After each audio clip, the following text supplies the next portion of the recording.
Welcome, I'm Steve Daniel for polyphonic.org, and thanks for watching today. We're very pleased to have with us Larry Rachleff, who is guest conducting the Rochester Philharmonic this weekend. And this is our third in a series of interviews that we're doing with the guest conductors all this season, which we're really excited about. So Larry, thanks for being with us. Thanks for having me. Yeah. You teach at Rice University. You are guest conducting here this weekend and all over the country. You're also conductor of the Rhode Island Philharmonic. Yes. Did you always envision yourself having this multifaceted career? I never envisioned anything. I was an undergraduate student in music education. Later I went on to get other degrees in performancing and conducting. But I envisioned for myself then to be a high school teacher. And so anything that's happened to me has just been from hard work and good luck. Great. Well, you mentioned school. I know I've read that you're an enthusiast of music in the public schools and big supporter of that. Why is that, and do you think we're doing enough? Well, the reason I am is I'm, like most of us, came from this. Sure. If it wasn't for the 6th grade band, who knows what many of us would be doing. Sure. It meant so much to me. And the experiences of getting together with other kids as I became more and more serious about music was important. And I thought to myself, in part of the envisioning, I guess, that if I ever have a chance to do something to help this, I will.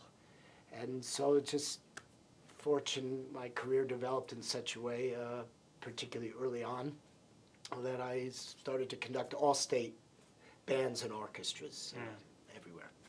And I felt that I learned so much from that experience, and I saw the deep value in it. And there's no doubt that the thing that we can do the most is help the music education in this country right now. In fact, at the Rhode Island Philharmonic, we have a music school that we sponsor, the Rhode Island Philharmonic Music School, where hundreds and hundreds of kids come from lessons and play in orchestras and bands and jazz ensembles and chamber music program, which is fabulous. So are we doing enough? It depends where you are. Sure. In Rhode Island, it's tough business. The music programs have been cut and slashed, and that's where we step in. Never intended to be the answer for it, just more to be an addendum, but now we're all of it. I live, as you mentioned, Shepherd School in Texas, where music programs thrive. There's a program right outside of Houston. High school program has 5 orchestras.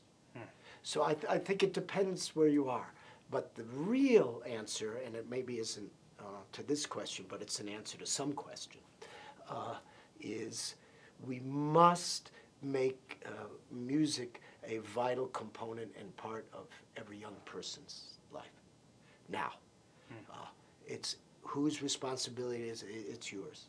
It's mine. It's all the yours and all the mines, all of us. And how do we do it? We do it by getting them to concerts, giving them lessons, talking to them, reaching out. And I'm sure here at Eastman School you have a rich outreach program, getting out into the schools, to the little ones, to the big ones, and just making music the beautiful, accessible reality that it is. In terms of teaching at Rice, and you have this very interesting dichotomy, being in the professional world, teaching at Rice, you get to see students then go out into the world, and you get to be in the world, seeing orchestras and everything that they're dealing with today.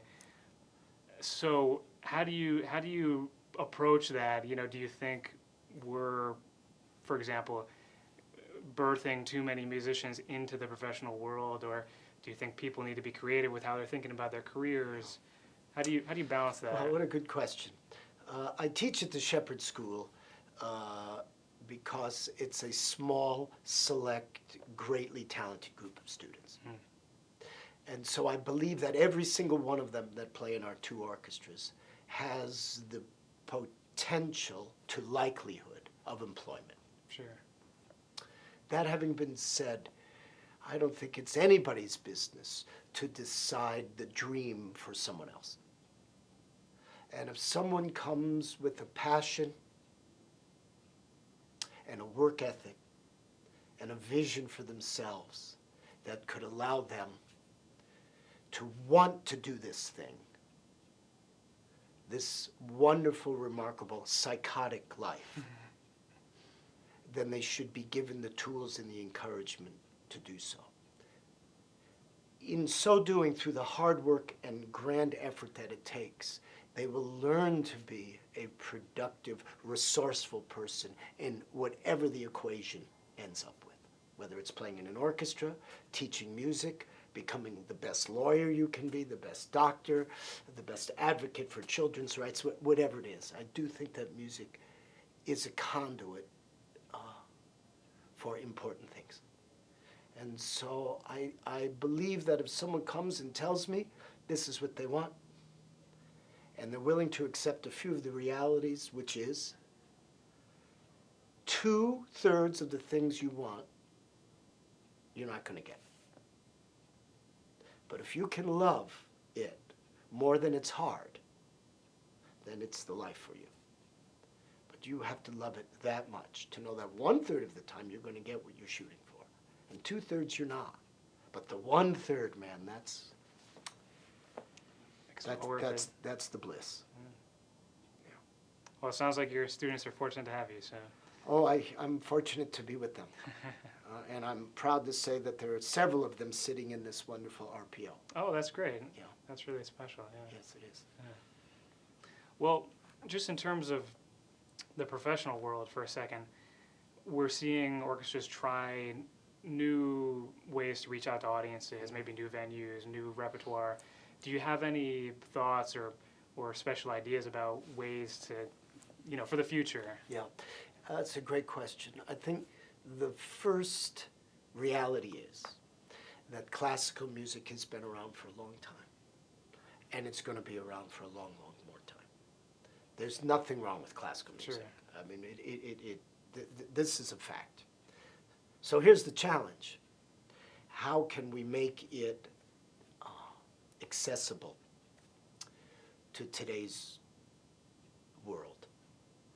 And it is necessary that the institution change manners of marketing, venue, concert format, experience coming into the hall, without watering down for a second the quality and the greatness of the music that you present.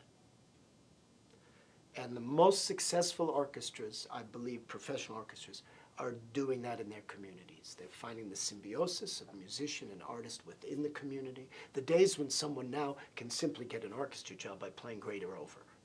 You have to play great and then talk, and then be a person and be able to sit in front of whomever and talk about the piece you're about to do. And you also have to be somebody that cares about the environment of the city in which they're working. And so I'm optimistic. Some places are having big problems, and that's a pity, and that's sad, and that's terrible, and it hurts all of us. But it then becomes an opportunity to refuel, reevaluate, and look at what X community needs. Because a professional orchestra only exists for one reason. It doesn't exist for the musicians in the orchestra. It doesn't exist for the conductor. It exists for the community in which it resides. And we have to think of that. Yeah, great. Well, one final question before we wrap up with you. For other young musicians out there who are watching, any advice for them? They're looking to build their careers, or maybe they're conductors who want to get into that field. Practice. You know, you have only so much control over what other people think about you. And you have a great deal of control over the product you present. So I would say work tirelessly. When frustration finds you, be glad. It's the sign you're about to jump over the next hurdle. Practice with imagination. Tape record yourself. Video yourself. Learn to be a person that has lateral thinking about how you're going to present what you do. Become a gifted communicator. If you're an introvert, learn to be an extrovert when you talk to people. If you're an extrovert, that's good, because you're going to talk to people well. Try not to panic about things for which you have no control. As I said in your previous fine question, if you can love this and love the work more than it is hard, it's your life. But the only thing you can really do is be completely prepared and present yourself in the best way that you can. When you go to meet people for the first time, stand up, shake their hand, call them by name, look them in the eye, tell them you're glad to meet them. Constantly be aware of the impression you're making and be mostly prepared. That is first and foremost. Great. Well, Larry, thanks for joining us today and sharing your wisdom with us. It's a great pleasure. I'll just close by saying that Doug Lowry was a dear friend of mine. And I'm honored to be here at his school in this short week. And actually even conducting a piece of Doug's on this concert, and that the Eastman population was so profoundly fortunate to have him in his midst. We were, yeah. Thanks for sharing that with us. Thank you. Thanks for watching, and we look forward to seeing you next time.